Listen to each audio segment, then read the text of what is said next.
Polkadot begonya. Assalomu alaykum. Polkadot begonya. Begonya makulata. Ko'pchilik uni nafis barglariga qarab, Angel Wings, farishta qanotlari deb atashadi. Polkadot begonyani tuprog'ini alishtirib, yangi tuvakka ko'chirib o'tkazmoqchiman. Birgalikda tuprog'ini tayyorlab olamiz.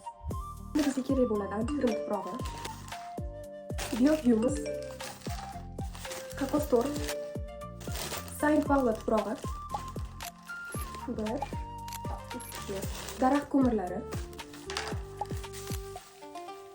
vermikulit va agroferlit.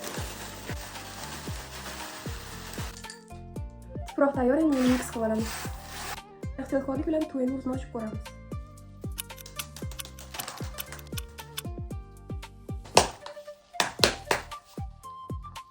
To'yni ichi to'la choy changali bor ekan. Bu yerda ikkinchisi. But I don't like them in a pot. Chuvalchang tuproqda bo'lishi bu juda ham yaxshi, ozuqaviy tuproqligini bildiradi. Begonya ildizlari juda ham nozik bo'ladi, ehtiyot qilish kerak. Men shunchaki ildizni ko'rsatmoqchiman xolos. Bemalol bu to'yimizga sig'adi.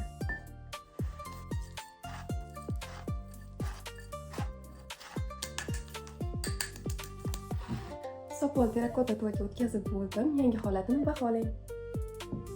Keyingi videolarda ko'rishguncha xayr.